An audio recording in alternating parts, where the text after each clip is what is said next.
करे कामो बनाओ तरी हां इधर खला नहीं का तुम खबर है हां हम का बर्तन धो के पड़ बटे जब बेटी जी कले बाड़ू चल अरे बाप एक तो महंगाई आता ना बाटे ना कि कुछ कहा त नहीं खे हां आ वही में जब देखो तब खाली कर लड़की होतरी से खाली लड़की होतरी से भगवान जी समझे में नहीं खे आवत। अरे जब जानते कि हमारा नसीब में बेटा नहीं खसता का जरूरत बा खाली बेटी भी अइला के हां हद क देले बे एकदम मस्तानी कातना के बर्दाश्त करी हो हां एकरा अपना मन समझे में नहीं खे आवत। अरे दादा अरे हम ना जाननी कि ऐसा न मिलबू तो तहार के हम नेथुए ना कइले रहती बियाह शादी ना कइले रहती हां ये कहाला कि जे नहीं तो कइले रहना के भगवान थोप देना कि लो लेके भोगत रहिए हे भगवान ओ भगवान जी एकदम हमर जिया दु सवार हो गइल बाटे हां का करी एकदम सने अति क देले बिया ना एकदम हद से बाहर हो गइल बाटे ई चिकियो के रहन हमरा बर्दाश्त नहीं खे होत रानी के रे मर बिला नहीं खे जाते कदम सने आई हो दादा का करी कहां बड़ हो बड़को अरे बाप तनको समझ में नहीं किया थे भगवान जी यार क्यों के पतो ही तो न त हमारे पतो ही लेखा नहीं दादा न त जहां 6 महीने जिएगा तहां 3 महीने में मर जाई हैं एकर का त ऐसा मन करता ना कि मार दी कि खत्म हो जा हैं ना बास रही ना बसुरी बाजी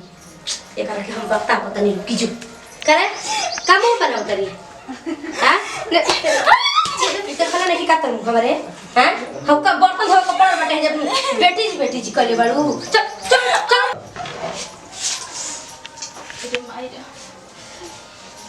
का करता नीचे जो के बैठ के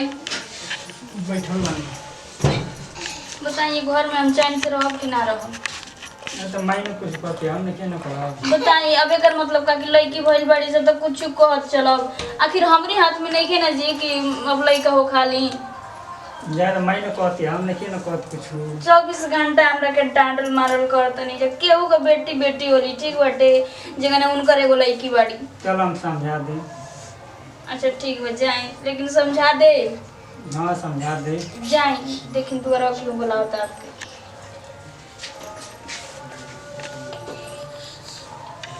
जाए तो भले सास न कुछ कहत रही मर्द ठीक रहे के चाहे अगर मर्द ठीक रही ना तो और दुनियादारी भाड़ में जाओ केहू कुछ कही ना तो ना समझ में आए लेकिन जब मर्दे ना लायक निकल जाए तो फर्क का पड़े वाला बाटे अब जहाँ तनी काम धंधा कर लेना तो बैठल फिर देखिए ना तो उनके माने हे जब बोलो माई तो के खाना मांगते बुझा तो नहीं के बुझा तो ये झूठो के देखा में ढेर ले बाड़ू आए दुनिया ऊपर में तोहरे एगो लइका के बाटे ई बताई मने माई हमरा ससुरा छोड़ के नैहर में भग जाए के शासन चलावे आइल बनी का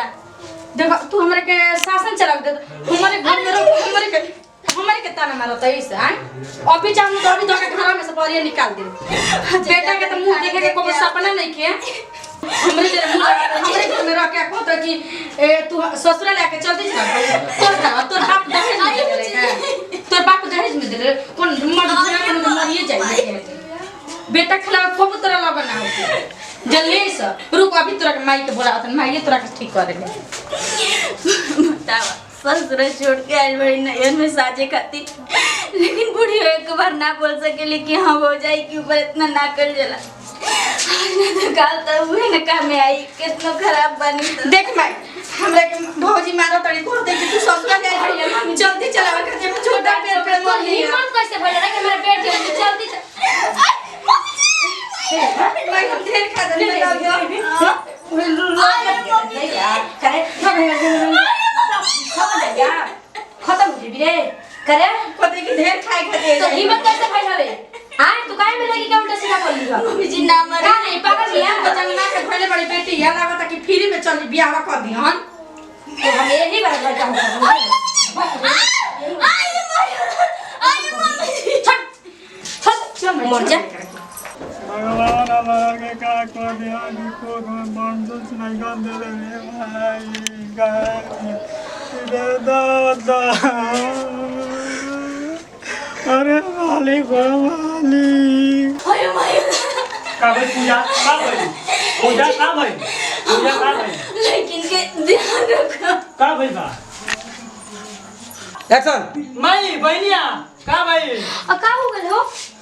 ओए कन्या का बोलबो सो ए कन्या ओए भगवान के पूछू ना तोनिया को गुण बा ओए भगवान के पास नहीं जाओ ना तोनिया गुण बा का बोलो सो हमने के कुछ ना करी हमने के तो घर पे खाने नहीं रही चले डॉक्टर के का हो गेल